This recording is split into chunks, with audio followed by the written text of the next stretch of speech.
so interesting that the liberals were so pro-Tesla and the EVs, and they wanted everyone to buy them. And remember, Joe Biden had mandates in place, so you had to buy a certain time period, you had to buy one, and now they hate them and they're protesting at the Tesla dealerships.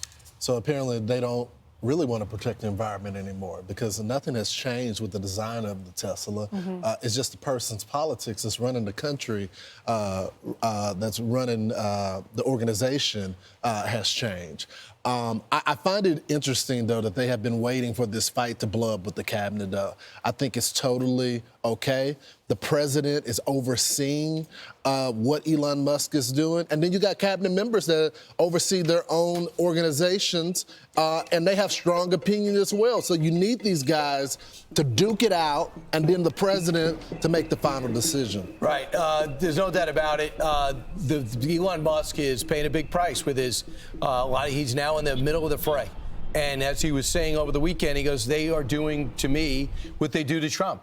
They are using the media to try to put the narrative together to make me seem like a Nazi sympathizer. And he says he's really concerned about people listening to this nonstop and fake news about him and his approach, and someone's going to try to kill him.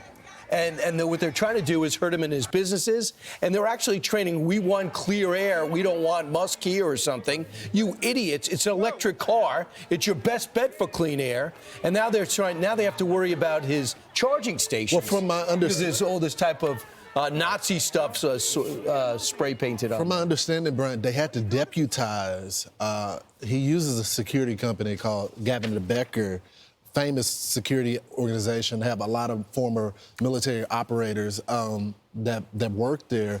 But the Trump administration, the U.S. Marshal Service, which they do sometimes, had to deputize his security detail to protect him now, so they can have more authority, like the federal government, to travel with their firearms everywhere. Well, and that shows you the threat. Elon says it's the most American-made car out there. Most every part of the Tesla is American-made, or the majority of it, more so than any other car, he says, in our own country. He's going to be live with Larry Kudlow on the Fox Business Channel today at 4 o'clock in the afternoon. Yeah, I know they make a number of them in China too, but China's got their own electric car that they made for cut rates because they don't pay their labor force anything, and they're flooding Europe with that. We do not let them in here. I believe they might be in Mexico. Meanwhile, where the Democrats go from here, that's the common refrain last week after evidently behind closed doors, Hakeem Jeffries told everyone, what you guys did on Tuesday really hurt us. And the way the perception with the signs, I told you not to, and you did it anyway. I'm not sure anyone listens to him, but it seems as though when asked that question by some friendly anchors, they have no answer. And that's like we have people like Ro Khanna and Alyssa Slotkin. But just listen to what they've been saying and listen to how they're approaching it. Listen to the profanity. Somebody slap me and wake me the up because I'm ready to get on with it. If you could speak directly to Elon Musk, what would you say? Off. Elon Musk. Elon Musk and his hackers don't know about what it means to run a housing program. To think that Elon Musk or Donald Trump give a about our public schools. Trump. I don't swear in public very well, but we have to Trump.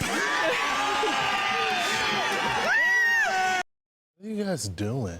I mean, it just seems childish. There's nothing about policy. And I just remember, 10 years ago when President Trump got involved in politics, the narrative was a guy that uses this language. We cannot elect him as the president. We need decorum. We need a return to normalcy.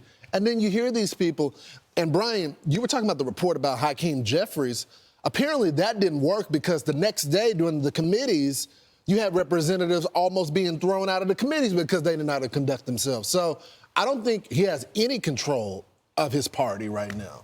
I just think it's so low class. Yeah, it's trashy. It doesn't sound, where's the civility? Where's our grandparents' party? Where's our grandparents' Congress where people, they had differences, but they didn't go on national television and shout things like that. Where's the respect? And at the end of the day, we're all Americans. I mean, they should have stood for for the little boy with cancer. They should have stood for the moms who lost their children, or for the military, or the young man who was accepted into the military academy at West Point and lost his father. Yep. Like they should be standing for that. And some of the Democrats are saying, we recognize that. We realize we handled it wrong on Tuesday when the president was addressing the joint Congress. Watch this. That was not a good look. We should have stood for the boy with cancer. You stand for the president of the United States out of respect for the American people. I agree with Senator Fetterman that it's really about showing our heart. There's so much concern that what you saw was sort of the emotion and wanting to be visible. It's not personally the way I reacted. We are still finding our footing. And I think you can't get better until you admit you have a problem. And for me, that's one of the things that I think some of the new voices in the party have really been agitating about. I think the lack of a coordinated response to the State of the Union was a mistake. That's why we lost the last election, because we weren't razor focused. We instead focused too much time on disruptive behavior and the conduct of the Democrats. That was a strategic mistake. Let's not make the story about us. Let's make the story about what President Trump says and how we disagree with it. And we squandered that opportunity. Tom Suozzi, who's right here on Long Island, who won that seat that was vacated by Santos, and he wants to be strong on the border. He wants to work with Brian Fitzpatrick. They want to try to get a continuing resolution passed, but they're going to have some compromise. As you know, you need 60 votes in the Senate, and they're talking about how they need to work together. I think guys like that can. But Bill Maher brought this up over the weekend. He's listening to Jasmine Crockett, who came out and said, hey, man, dude, this blank is whack. He goes, can you imagine Barack Obama saying something like that?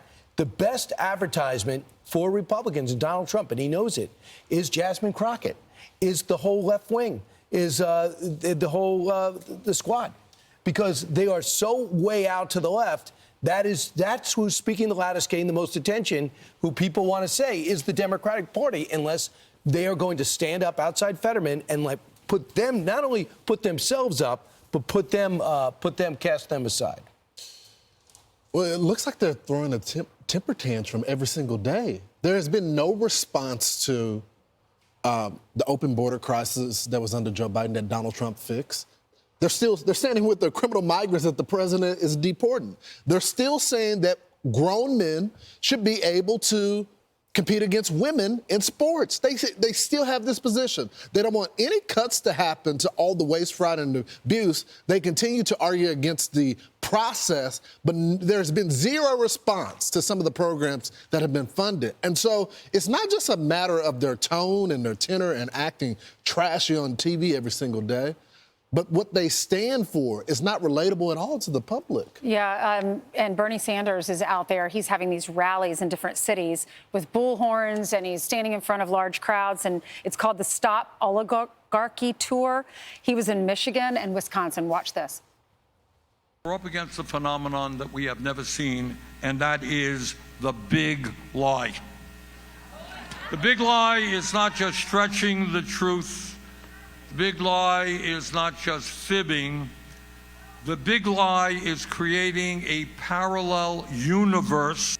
It is not just to push his right-wing ideology. What they are trying to do is deflect attention away from the real issues, the very serious issues that the working class of this country is facing.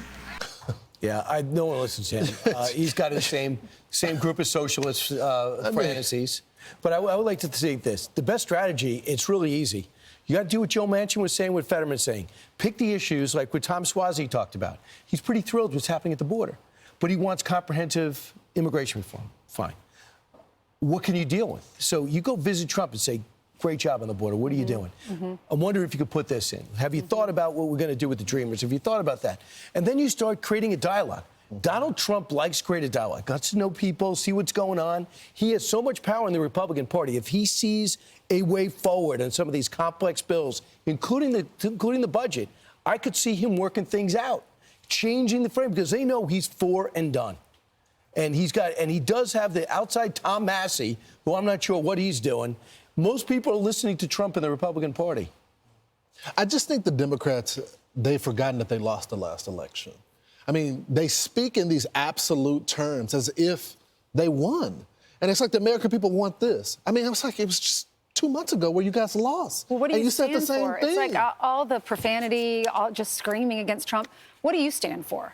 You know, I want to know, they haven't changed. They haven't learned from the election. Everything is just anti-Trump. Well, the rest of the country was ready to move forward, and they liked what Trump was saying about the border, about trying to drive down inflation. And we saw what Joe Biden brought to the table, and they supported him. And then we learned over the weekend that he's using AutoPen. Joe Biden was using AutoPen to sign his name. Everything. Who was signing? Wait, what? Yes, he was using an AutoPen to sign his signature. Someone was using it. Someone was using it. Who was in charge of our government? For 4 years. But I love what Senator Kennedy said to me over the weekend. He said, Democrats seem determined to find out what it's like to be a Jets fan. I'm like, that's true. By the way. Just doing the wrong thing. By the way, I watched your show over the weekend, and the two of us are going to be on the quiz. Did you see it? Yes, and it was not fair. What? You gave Jimmy A, B, C, and D answers. You asked her the most blanket questions, like, out of all the 50 states, which is the state that Jimmy did something in? And that's like, there are 50 different answers. Wow. Then you gave her, you said, what is his best comedian? Oh, like, who's his favorite comedian?